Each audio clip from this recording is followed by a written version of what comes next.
Hi everyone, I'm Jennifer Blevins-Smith with Integral Clinic Solutions, and you're watching my YouTube channel, Navigating the Business of Medicine.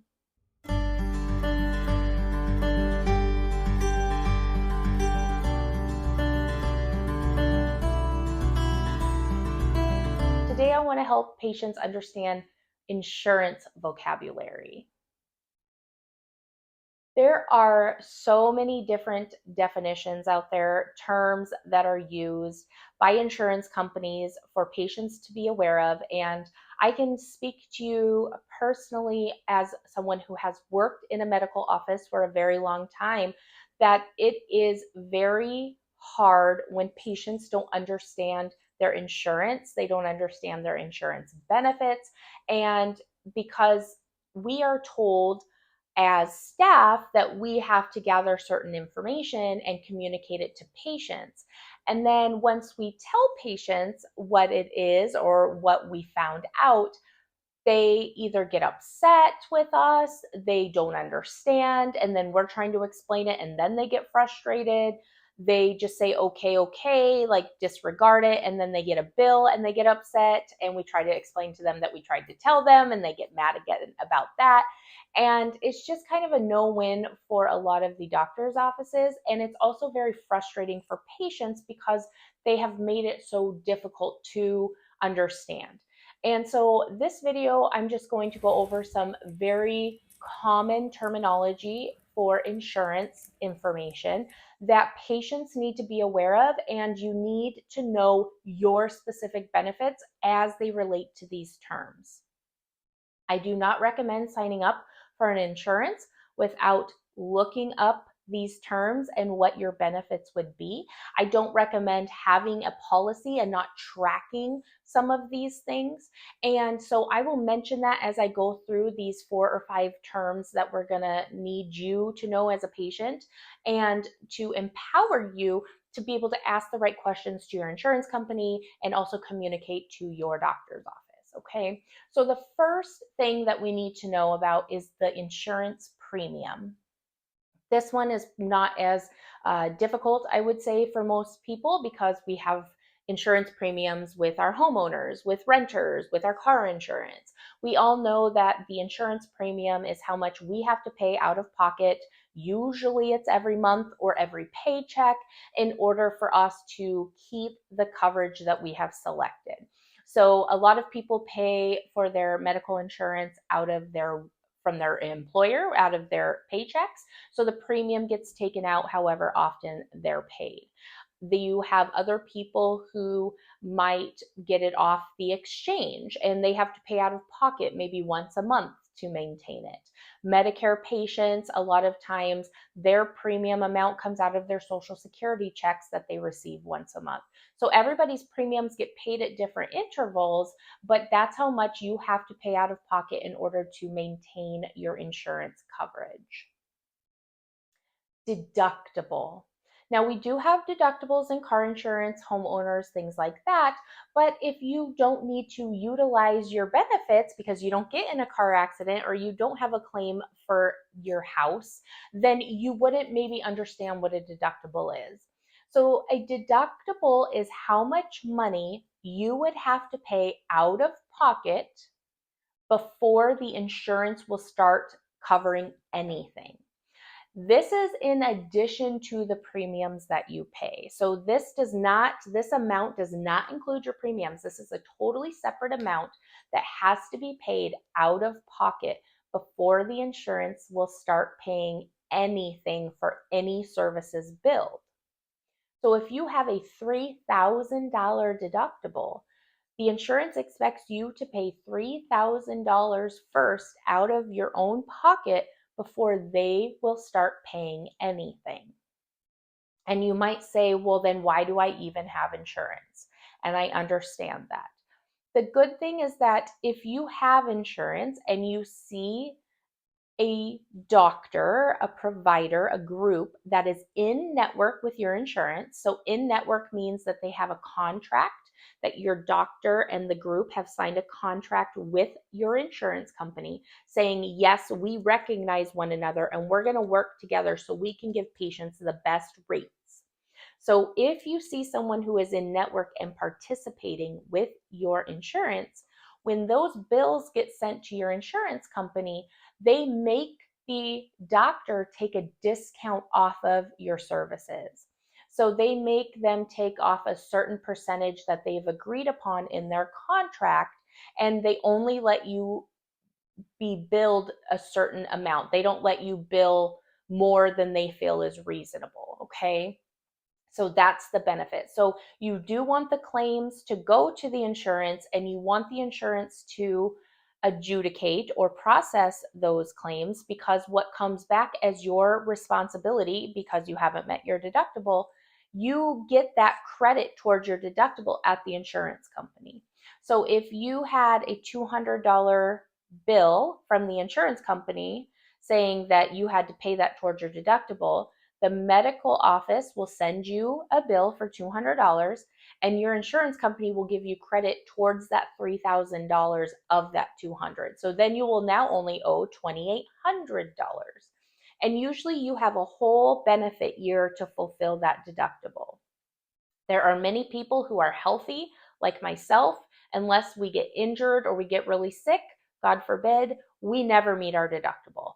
We don't go to the doctor very often, thank goodness, but we don't hit our deductible because we're healthy and stuff. So we basically know going into the year that pretty much every time we go to the doctor, unless it's a wellness visit, we're going to have to pay out of pocket because I know I'm not going to hit my deductible.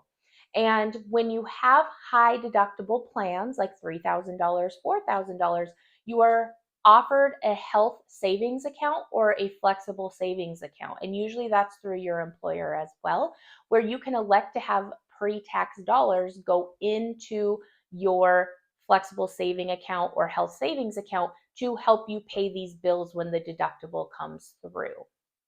Sometimes even employers will contribute money to those accounts to help you pay towards your deductible. So if you're not sure about that, you need to look in to see if your plan includes a health savings account option or flexible saving account. They're two different things, and I'll have a different video about that in the future, but you need to know about that. So high deductible health plans are often offered those.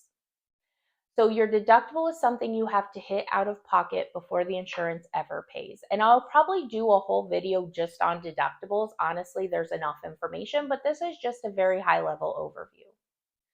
The next term that you need to understand is copay.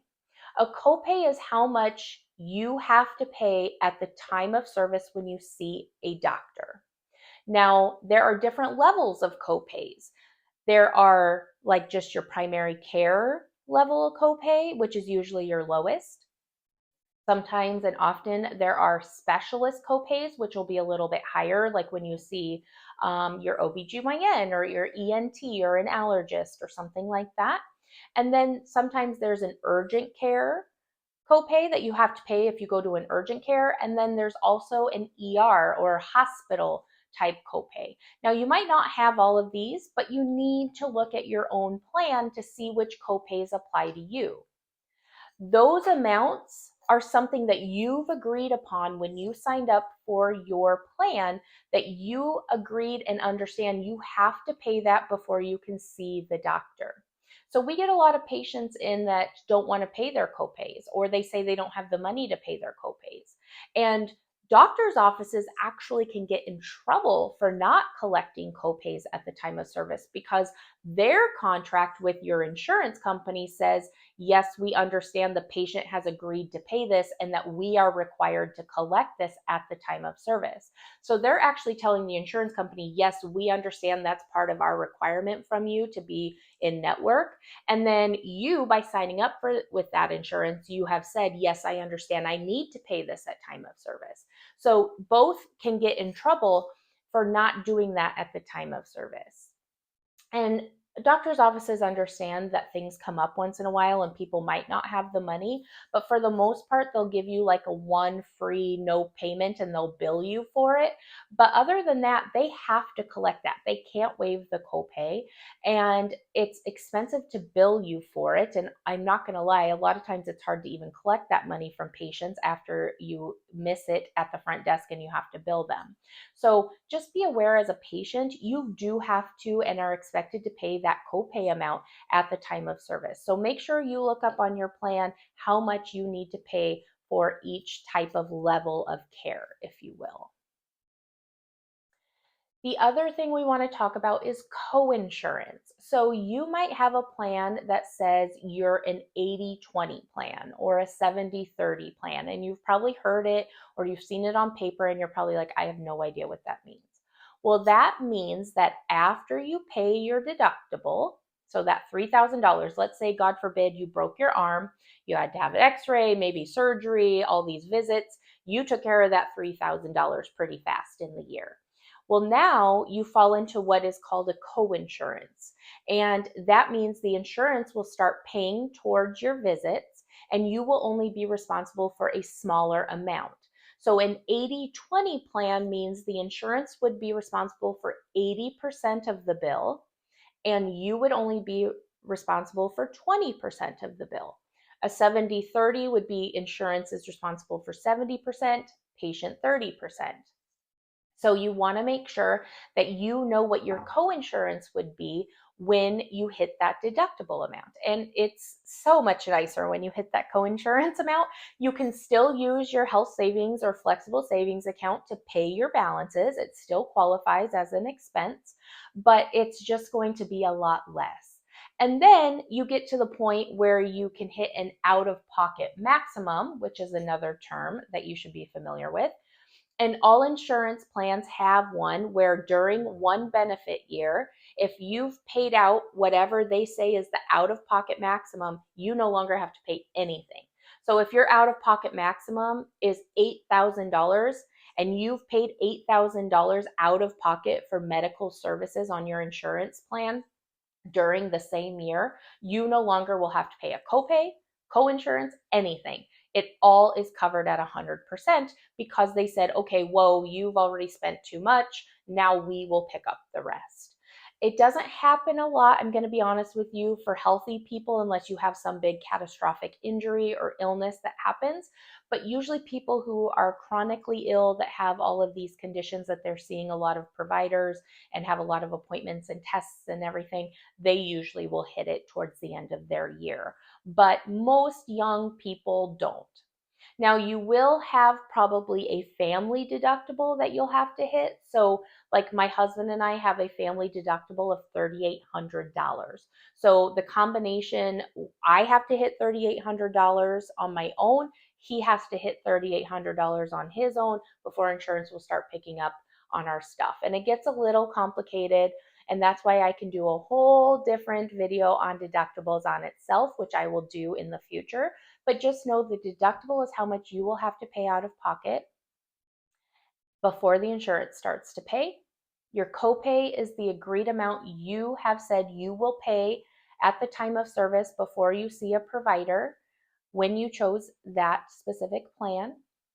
The coinsurance is how much the insurance and the patient or you will split once the deductible has been met on who's responsible for which percentage of amount due. You have in-network, which are providers and groups that have contracts with your insurance company saying that they will give patients the best rates. So it is in your benefit to see patients in network that are participating. That's the other term they will say. They're participating with your plan, your insurance plan. That's what you want to see. Out of network, you might not have out of network benefits. If that is something that you're concerned about or something you want to know about, which I think you should, check your plan, see if you have out of network benefits. If you do not, then you have to make sure all the doctors, the labs, the diagnostic imaging centers, anywhere you go for medical treatment is in network and participating with your insurance. If you do have out of network benefits, that's even more money out of your pocket, and you don't get that discount like you would for in network. So if you see a doctor or a lab that's out of network, they can charge you as much as they want, honestly. And until you hit your separate out of network deductible, yes, you heard me correctly. You have an in network deductible, which is one bucket. You'll have an out of network deductible, which is a separate bucket. So you don't get credit in your out of network deductible bucket for your in network. They are completely separate. So you basically would start over. You would have to hit that out of network deductible amount before your coinsurance would kick in. And your coinsurance could be a lot higher. It could be 50-50, or it could be 30 of insurance and 70 patient. So there's really not a huge benefit very often to see places out of network unless it's a very specific situation. And sometimes people are like, I don't care. I love my doctor. I will pay more money out of pocket to be able to see them. And that's totally your choice and your right. But you need to be aware of that because it is going to cost more. Your bills are going to be higher and they do not mesh with the in network benefits. So they're completely separate. And a lot of people don't understand that either. So, again, that's all we're going to go over today because that's plenty. We went over your premium, deductible, copay, coinsurance, in network, and out of network. So I guess we went through 7 today, but those are really the basic things that you need to be looking at on your policy. You need to understand on your policy. If you have questions, please leave that in the comments below. I would love to try to help you understand. If this video was helpful, please, if you don't mind, smash the thumbs up button for me and subscribe to my channels to help grow this so I can do more for you. And if you don't mind sharing this video with your friends, with your family, people who you think would benefit from understanding the information I'm going to be releasing, I would really, really appreciate it. Thank you so much for watching, and we'll see you next time. Bye-bye.